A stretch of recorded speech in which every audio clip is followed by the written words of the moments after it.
Hello, my friends, and welcome to Kurt Berglund's Baseball World. I hope you have a refreshing beverage. Nothing beats them.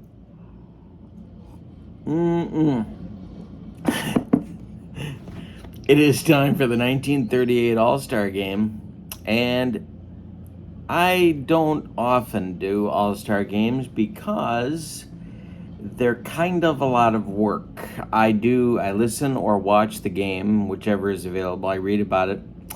And then we put the teams together and get ready to play. Couple of things about the 1938 All-Star Game that are worth mentioning. First thing is it's being held at Crosley Field. Now, the video that I've seen of Crosley Field in 1938, as you probably know if you're watching this channel, the outfield slopes up toward the wall.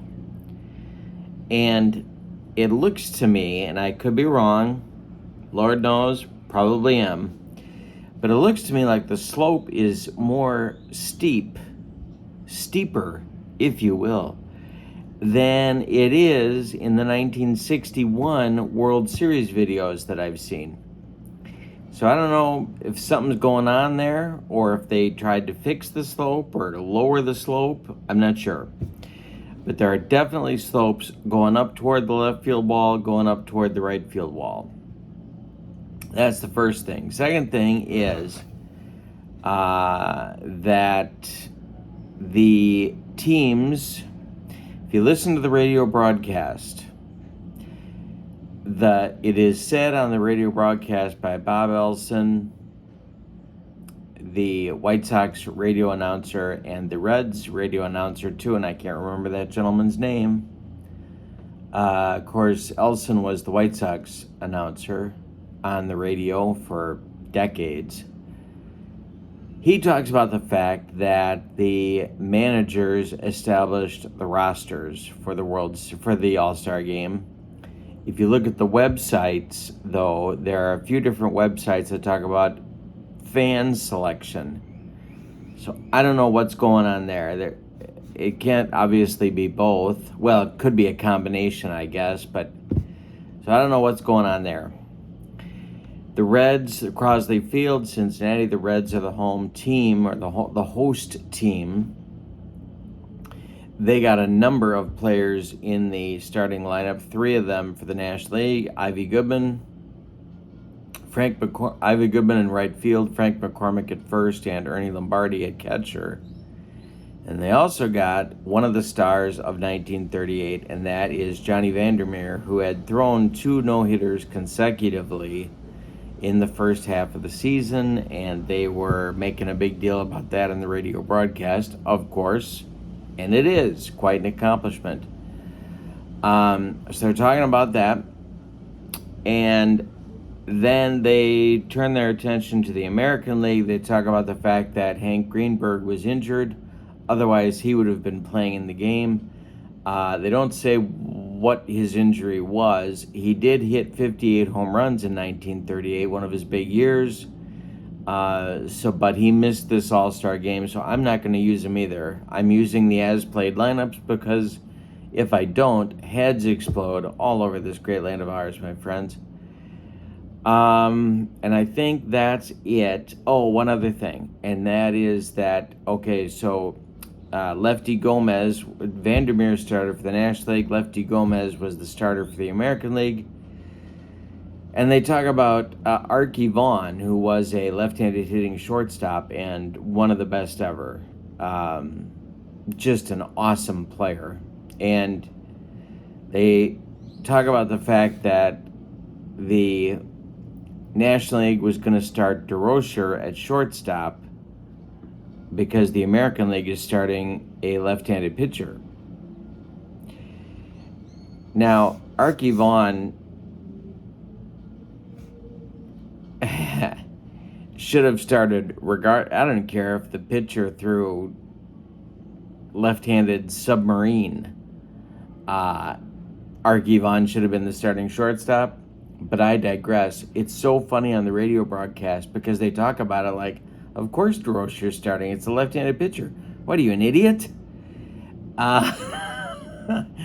But so platooning very much in the forefront of their minds, and they're very concerned on the radio broadcast that everyone get the lineup down properly.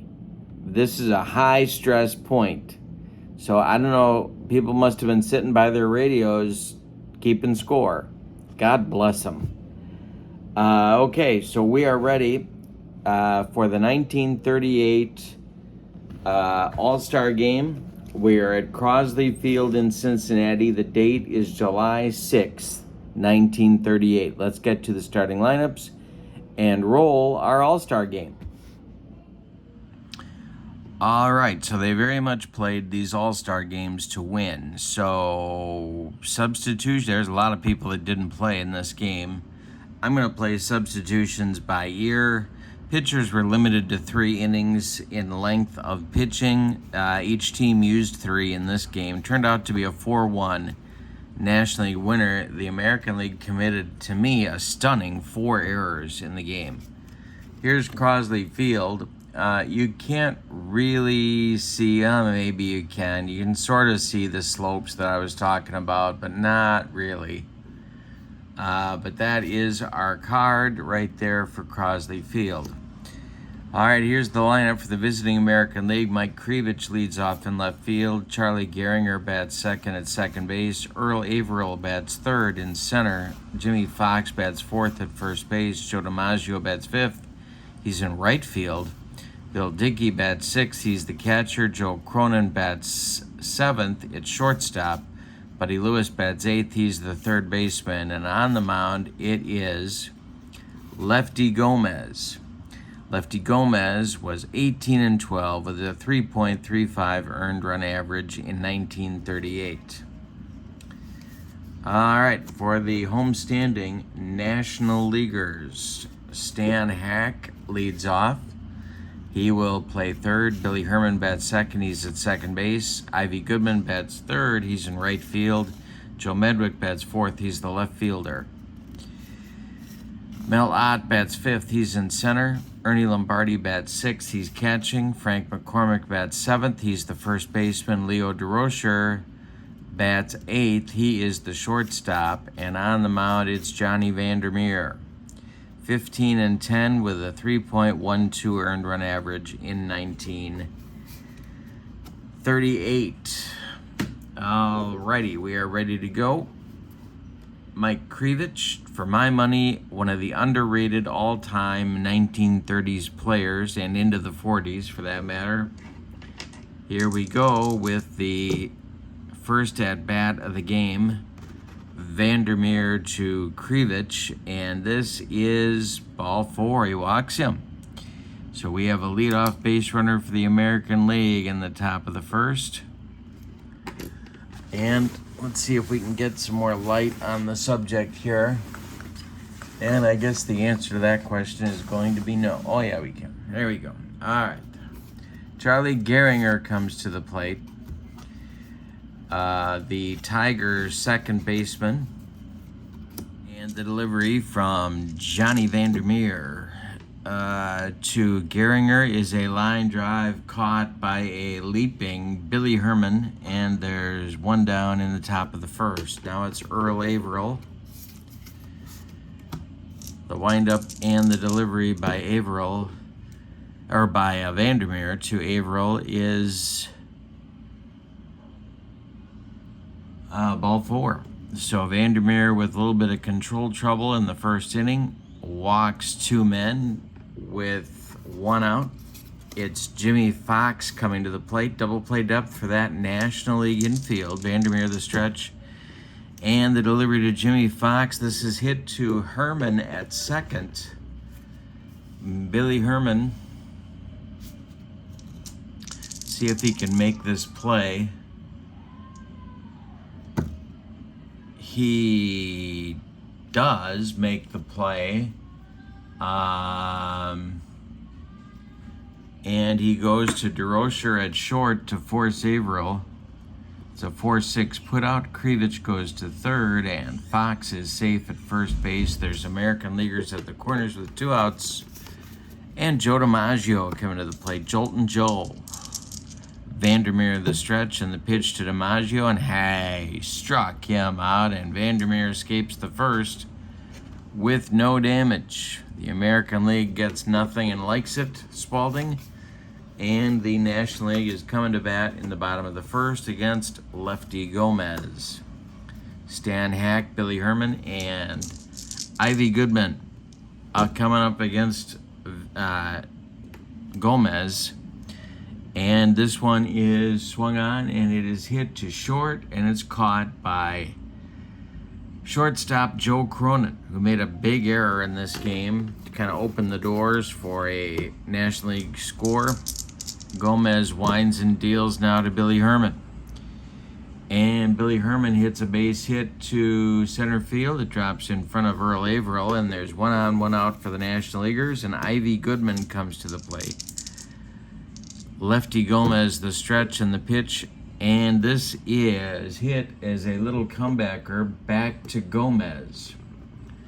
Gomez turns and throws to Cronin for 1, and that's all they're going to get. A hard slide by Billy Herman breaks up 2, and that'll bring up Joe Medwick, the left fielder for St. Louis. Gomez the stretch and the delivery to Medwick is swung on. This is hit to center field. Earl Averill pounds the glove and makes the catch for out number 3. So both teams fail to score in the first inning. We go to the second. Johnny Vandermeer will face Dickey, Cronin, and Lewis, the 6, 7, 8 batters in Joe McCarthy's order. All right, here's the windup and the delivery by Vandermeer. And that will be ball 4. And Dickey takes his base with Vandermeer's 3rd walk of the afternoon. All-day baseball in 1938. Cronin the stretch and the delivery is ball 4 again. So we have 2 consecutive walks, 4 walks total now for Vandermeer, and 1+ inning of work. Buddy Lewis at the plate, the National League playing for a double play. On deck is Lefty Gomez. The pitch swung on by Lewis, and this is trouble. This is trouble. This is going to be gone for Lewis to right field and deep, and Ivy Goodman couldn't bring that one back. A 3-run home run for the Senators' 3rd baseman, and it's 3-0 American League. And they've already scored more runs than they did in real life, or as the kids like to say, IRL. Nobody out here in the second. Vandermeer deals to Gomez, and he strikes him out. That is Johnny's 2nd strikeout on the day, and Krivich comes to the plate. Vandermeer kicks and delivers to Mike, and this is a ground ball hit to Leo DeRocher at short. Leo charges and throws on the run to Frank McCormick at first, and there's 2 down. And that'll bring up Gehringer at 0 for 1. Vandermeer deals to Charlie, and this is hit to right and deep. The back goes Goodman, and he's got it near the wall for out number 3. But in the second inning, the American League comes up with a 3 spot. Say it with me. Oh, those bases on balls. We go to the bottom of 2. And it's the American League 3 and the National League nothing. Gomez with a lead will face Ott, Lombardi, and McCormick in the National League second. Gomez deals, and that is taken by Ott for ball 4, and the National League gets a leadoff base runner. Lefty Gomez, 1st walk of the day, and now it's Lombardi. Double play depth for the American League infield. Gomez the stretch and the delivery to Ernie Lombardi, and that one is hit to short, and it's off Cronin's glove. Picks it up, fires to first in time to get Lombardi by 14 steps. Ott moves up to second base on the play, and that'll bring up McCormick. The Reds' first baseman, and a good one. In the 1930s, Gomez the stretch and the pitch to Frank is swung on by McCormick, and it's hit to center. Earl Averill's under it, and he makes the catch for out number 2. Ott holds on at second base. Yes, he does. And DeRocher comes up. Gomez, the stretch and the pitch to Leo is a little number out in front of home plate. Pouncing on it is Bill Dickey. He fires down to Jimmy Fox, and the side is retired in the second. Lefty Gomez shuts the National League attack down in inning number 2. We go to the third, and it's American League 3 and the National League nothing. In the 1938 All-Star Game, having fun. I love doing All-Star Games. They're just a lot to put together. Earl Averill, Jimmy Fox, and Joe DiMaggio, the meat of the American League order, coming up in the third. Vandermeer kicks and delivers.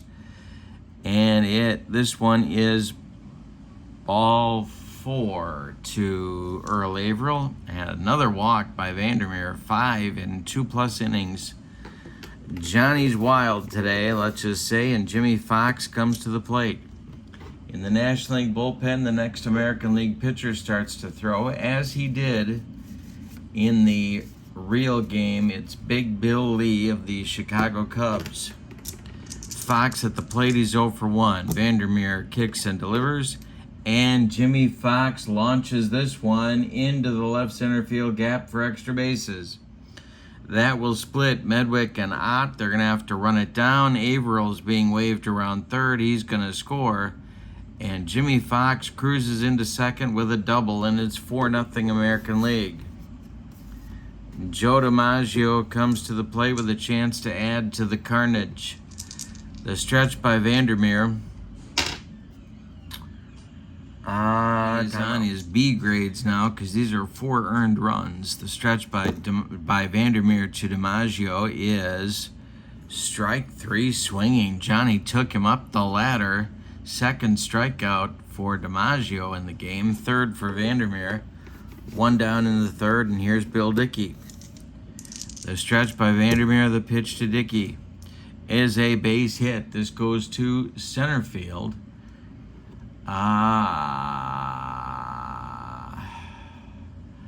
Yeah, I don't think they're going to wave Jimmy Fox home with 1 out. Let's see. No, they're not going to. They're going to hold him at third. There's first and third for the American League with 1 out. And that's going to do it for Johnny Vandermeer. We're going to get a new pitcher. It's going to be Bill Lee of the Cubs. So Vandermeer spits the bit. He poops the bed. Whatever analogy you would care to make in front of the home crowd. 2 1/3 innings, 3 hits, 1 of them a home run. He walked 5. That was basically the problem. He allowed 4 runs so far. They're all earned, and 2 more men on base are his responsibility. Bill Lee is taking over on the mound in the top of the third. He's going to bat in the 9 spot in the order, so he will lead off the bottom of the third unless the National League elects to pinch hit. Joe Cronin comes to the plate. The National League is going to play in at the corners and at halfway up the middle. Lee, the stretch and the pitch to Cronin is swung on. It's hit to third. And Hack is going to make the play to retire Cronin at first. Fox will hold at third, and there's 2 outs now for the National League. First base is open. Lewis is at the plate. He hit a home run just last inning. They could walk him and face Gomez,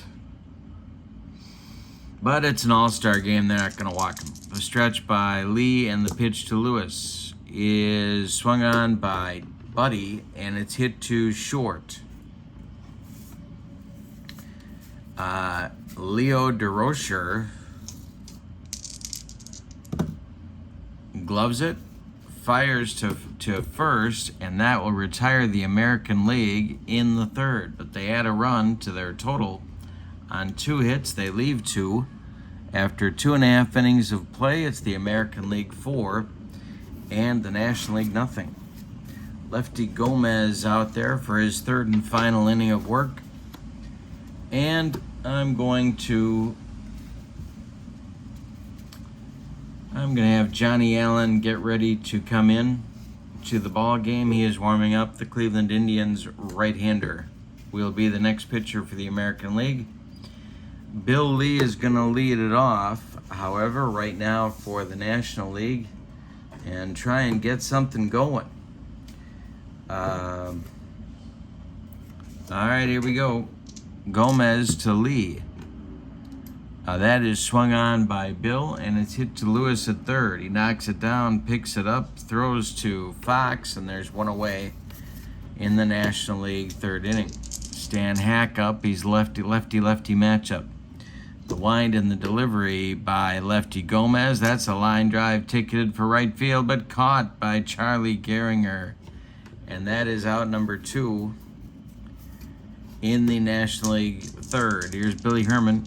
Ivy Goodman would be next. Gomez kicks and delivers to Herman, and that is hit to Gehringer at second. Charlie to his left. Gloves it, plants, throws to Fox, and the National League is retired. 1-2-3.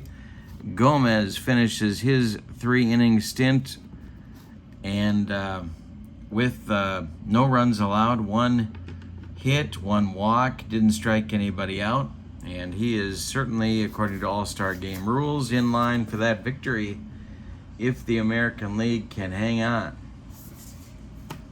All right, Bill Lee out for his first full inning of work. He's got a pitcher coming up, and we're going to get a pinch hitter instead for lefty Gomez. And we'll take a look at the American League lineup, or the American League bench. It's Farrell, Gehrig, York, Travis, Rolfe, Johnson, and Kramer. And they're going to use Kramer. Kramer, the Boston Braves center fielder, is going to... the Boston Red Sox center fielder is going to pinch hit for the pitcher, lefty Gomez, who's done with his day anyway. And then he'll be followed by Krivich and Gehringer, 9-1-2 for the American League. Bill Lee winds and delivers. And it's hit to Herman at second. Billy gloves it, throws to McCormick, and there's one away in the American League fourth. Here's Krivich. Lee winds and delivers. Swung on by Krivich, and it's hit to right field. Coming on is Ivy Goodman, and he's got it for out number 2. Charlie Gehringer up there now. Nobody on base. Lee kicks and deals, and it's popped up. In short right field, Billy Herman calling and taking for out number 3. 3.5 are in the books, and the American League leads it 4-0. Having fun with the 1938 replay of the All-Star Game. We have a new pitcher coming on. He is Cleveland Indians right-hander Johnny Allen, and he will bat in the 9th spot in the order and immediately take on the meat of the National League order. Let's take a look at Johnny Allen's stats on the 1938 season. He was 14-8 with a 4.19 earned run average, and he's going to have his hands full with the meat of this order. The windup and the delivery by Allen to Goodman is swung on, and let's see, he struck him out, and that is a promising beginning for the Indians right-hander. 1 gone in the 4th. Here's Joe Medwick. Allen kicks and delivers. Medwick swings. He hits it to center field.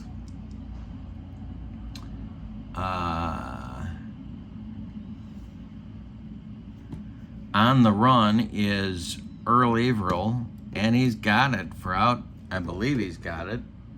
He does have it for out number 2 in the National League 4th, and now comes New York Giants outfielder Mel Ott playing center field in the All-Star Game today. He played a fair amount of center in his career.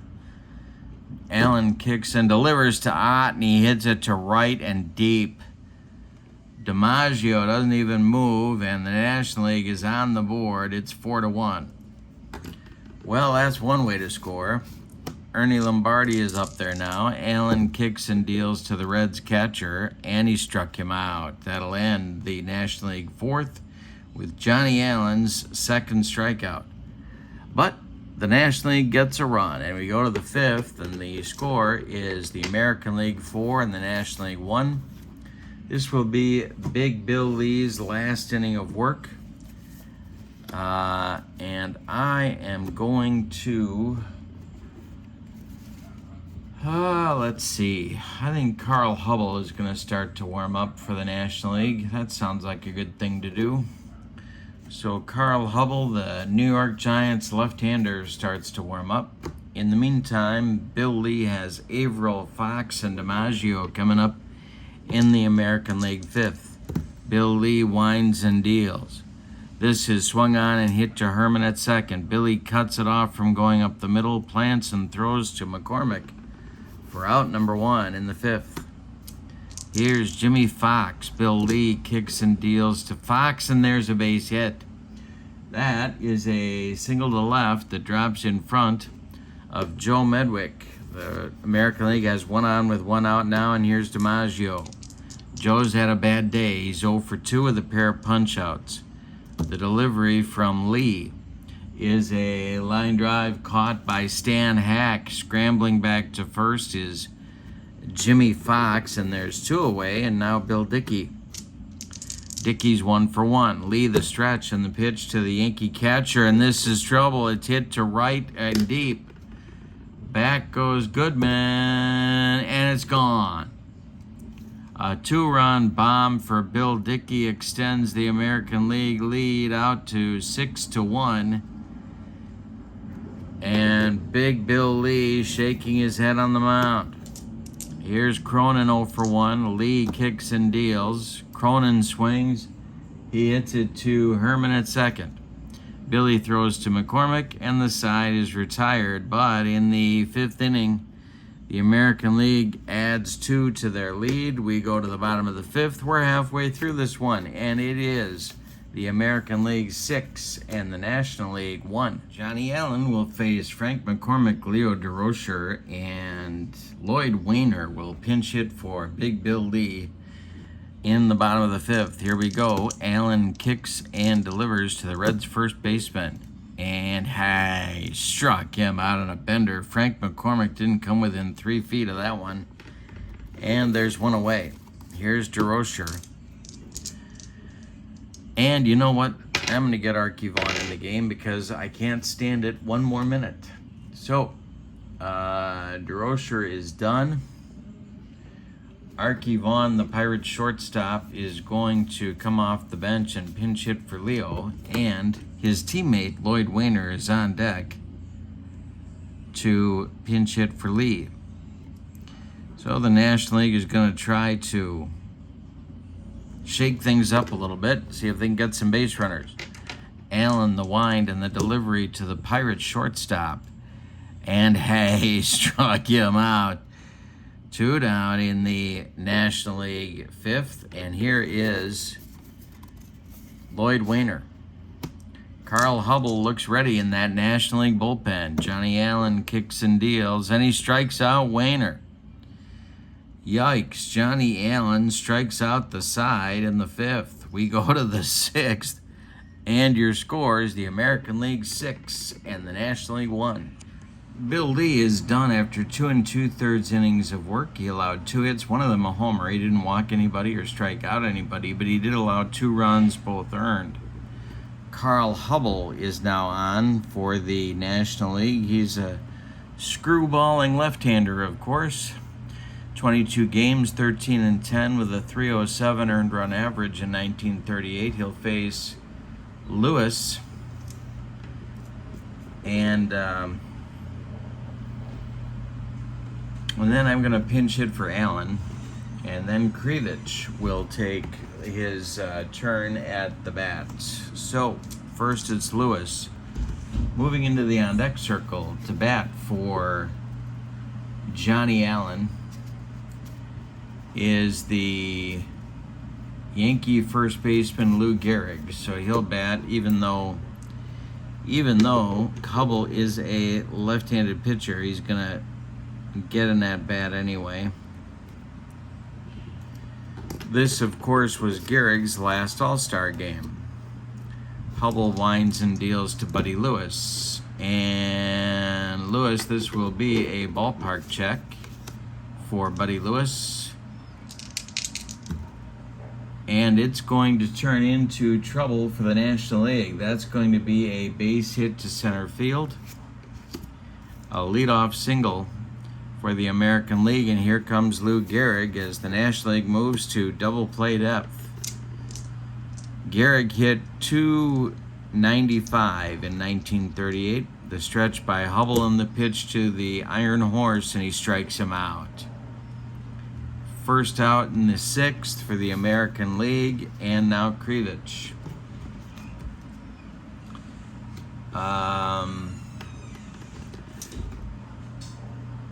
Yeah, I might put Gehrig in on defense. Let's see what happens here. Krivich 0 for 2. Hubble the stretch, and the pitch to Mike is swung on and hit to left field and deep.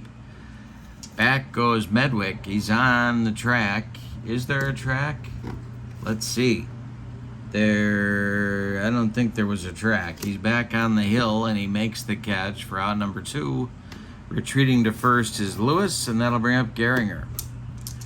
Hubble the stretch. Charlie is 0 for 3. The pitch from Carl is swung on and hit to Hack at third. Stan gloves it to his left, plants, and goes the short way to Billy Herman for out number 3.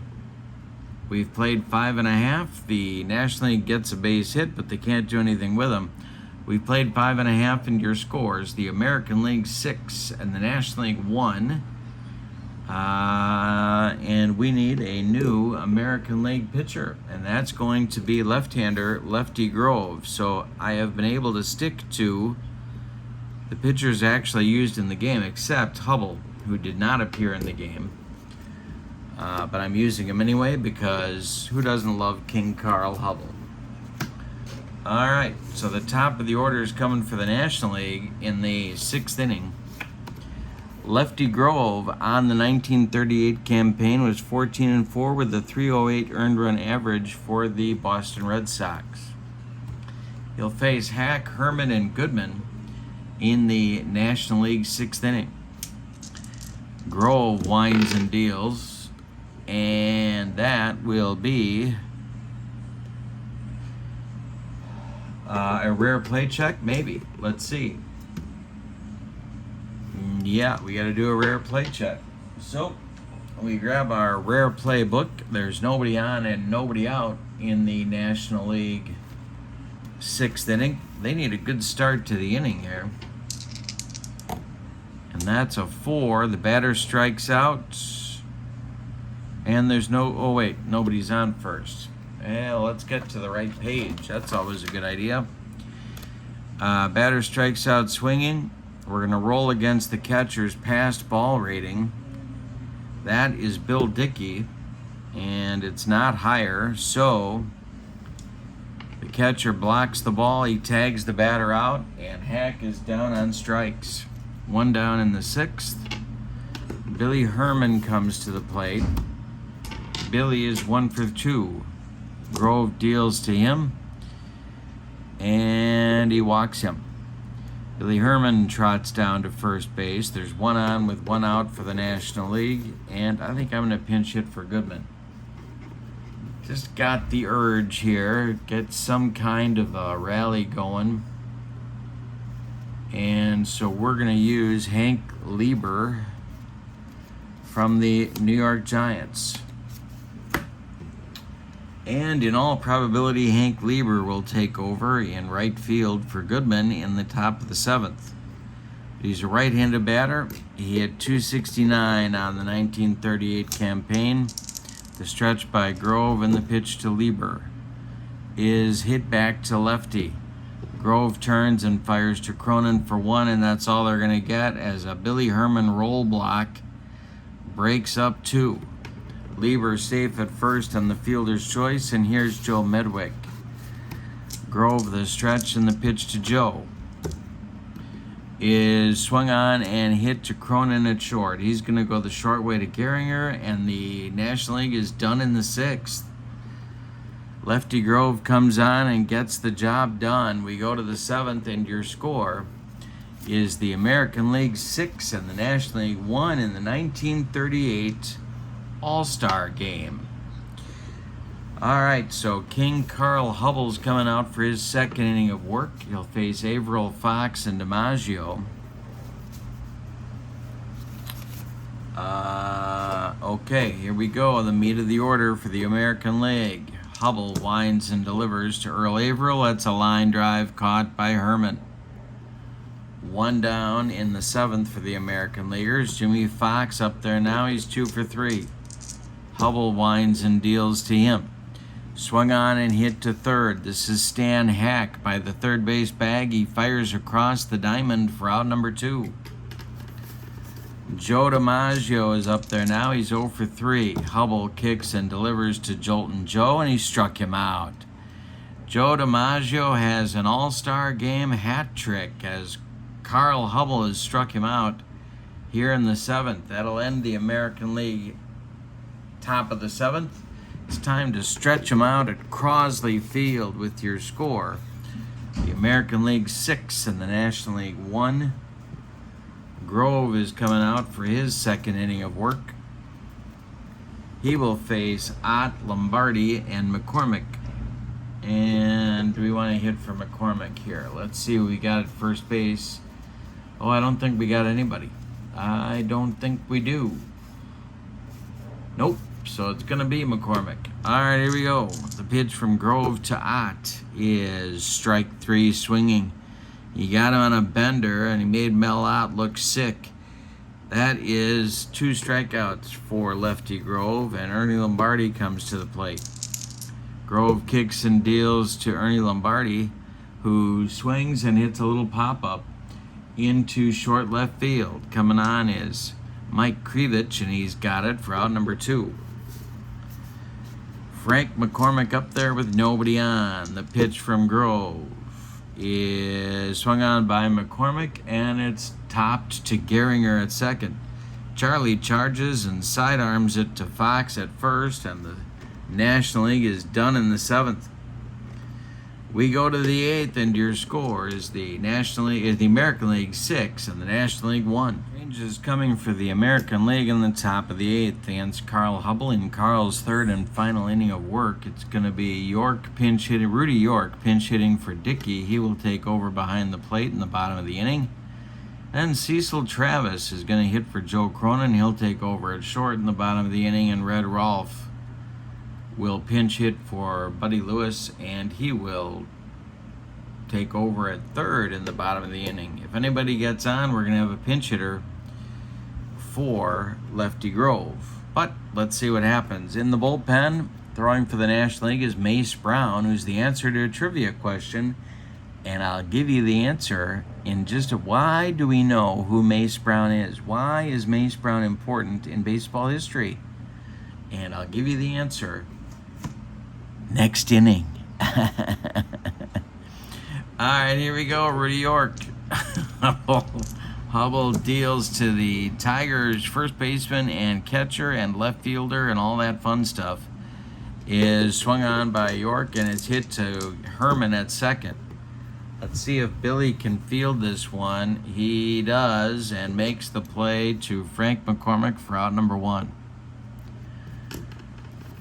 Coming up now is Cecil Travis, future World War II hero. Hubbell winds and delivers to him, and that is swung on and hit to right field. Under it is Hank Lieber, and he's got it for out number 2. Red Rolfe coming up there now. Standing in the on-deck circle to hit for lefty Grove is Bob Johnson of the Philadelphia Athletics. Hubbell winds and deals to Rolfe, and he struck him out.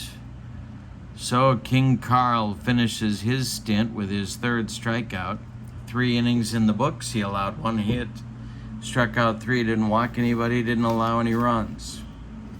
So Hubbell is done, and so is the American League in the top of the 8th. So Grove will pitch his third inning of work.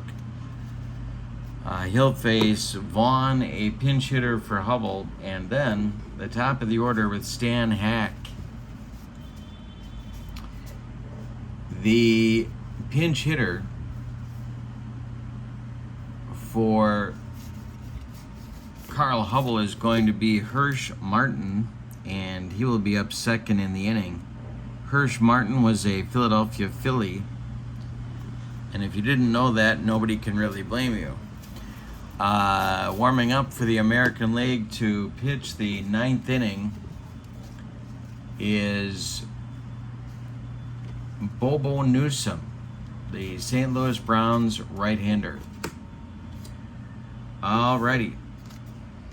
So we lead off with Arky Vaughan against Lefty Grove. The pitch is swung on by Vaughan, and it is a line drive caught by new third baseman Red Rolfe. 1 down in the National League 8th. Here comes Hirsch Martin, the Philadelphia Phillies center fielder. Grove kicks and delivers to Hirsch Martin, and he struck him out. Third strikeout for Lefty Grove. We have 2 outs now in the National League 8th inning. It's now Stan Hack's turn. Stan is 0 for 2. Grove kicks and delivers, and it's a line drive caught by Charlie Gehringer. They're hitting some ropes, but they're hitting them right at people, and that will end the National League 8th. We go to the 9th. We haven't had any runs scored since the American League 5th, but we go to the 9th, and your score is the American League 6 and the National League 1. And I'm going to give you the answer to that Mace Brown trivia question in just a moment. First, I'm going to tell you about what he did in 1938. He was in 49 games, in relief 2 starts, 15-9 with 5 saves and a .380 earned run average. Okay, so Mace Brown and his band of renown are on for the 9th. We're going to get a pinch hitter for Lefty Grove, and that will be Bob Johnson of the Philadelphia Athletics. They call him Indian Bob. That's his nickname. I'm not making it up. All right, so Mace Brown is the guy that gave up the home run to Gabby Hartnett that was called the Homer in the Gloamin', that propelled the Cubs to win the 1938 National League pennant. There's the answer to your trivia question. Bob Johnson is up there now for the American League. He hit .313 in 1938. Mace Brown deals to him. Johnson swings, and he hits it in the air to center field. Can of corn for Bellot. He's got it for out number 1. Mike Krivich comes up there now. He's 0 for 3. Brown deals to Krivich, and he pops it up. On the infield dirt, Billy Herman calling and taking for out number 2. Charlie Gehringer up there now with nobody on base. Mace Brown deals to the 0 for 4 Gehringer, and he hits it down to first base. That's Frank McCormick. He's going to take it to the bag unassisted for out number 3. And that will take us to the bottom of the 9th with your score, the American League 6 and the National League 1. We're getting a new American League pitcher, and it's going to be the St. Louis Browns' Bobo Newsom. And by God, if your name is Bobo, you're good enough for me. So Newsom, noteworthy because he won 20 games for the Browns, a last place club. 40 games, 40 starts, 4 in relief, a staggering 330 innings pitched, 20-16 with a .508 earned run average. He deserves the 9th inning of the All-Star game in my book. It's going to be Billy Herman, Hank Lieber, and Joe Medwick. I have done an excellent job of getting everyone in the game, even though that wasn't my intent. But there are 4 players left on the bench for the National League that are... Oh, no, I'm wrong. There's 6 position players left on the bench. I was horrible. Well, I got the American Leaguers in the game. Let's see what I can do about the National League here. We'll run some pinch hitters up here. I'll get these guys out of here. Billy Herman has not had a banner day. Well, he was 1 for 2. Tony Cuccinello is going to bat for Billy Herman, and that's going to make his bus trip to Cincinnati worthwhile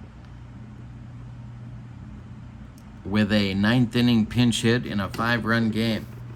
Bobo Newsom, and in the on-deck circle, I think I'm going to let Lieber bat, but we'll hit for Medwick, and that will be JoJo Moore of the Giants. All right, so it's going to be Cuccinello, Lieber, and Moore in the National League 9th inning as they try and start a rally against Bobo Newsom. Here's the delivery from Newsom to Cuccinello. And that is swung on, and it's a little jam job fly ball into center field. Here comes Earl Averill, and he's got it for out number 1. Hank Lieber up there now. He's 0 for 1 in the ball game. Bobo Newsom winds and delivers to Hank Lieber, and it's a ground ball hit to Gehringer at second. Charlie gloves it, flips to Fox, and there's 2 away, and that's going to make pinch hitter JoJo Moore the last chance saloon for the National League in this one. The windup by Bobo Newsom and the pitch to JoJo Moore is hit to Gehringer at second. One more time, Charlie gloves it and throws to Jimmy Fox, and the American League wins this replay of the 1938 All-Star Game by a score of 6-1. Let's give you the totals on this one. For the visiting and victorious American Leaguers, 6 runs on 6 hits, and they committed no errors. The National League, 1 run on just 2 hits. My goodness, the 2 National League hits. Billy Herman had a single in the first, and Mel Ott hit a bomb in the 4th, and that's it. The National League committed no errors, but they did, and this was the killer. They walked 5 men, all of them by Johnny Vandermeer. All right, now we need an MVP. And I'm going to give the MVP award to Buddy Lewis, the Senators' third baseman, for hitting a 3-run home run in the 2nd inning that ended up giving the American League all the runs they needed. He was 2 for 3 on the day. He made a couple plays on defense. That's good enough for me. And he gets the new Chevy Impala that didn't exist back in 1938. All right, so that will do it from Crosley Field. Don't forget to check out channel membership. Your link is in the description for this video. With channel membership, you get access to members-only videos, a discount on the secondary store, and a free gift from me every month. It's a great value. You can't beat it with a stick, my friends. So, your final on July 6th, 1938, from Crosley Field in Cincinnati. The American League All-Stars 6, the National League All-Stars 1. Thank you for being with me. Have a wonderful evening. So long, everybody.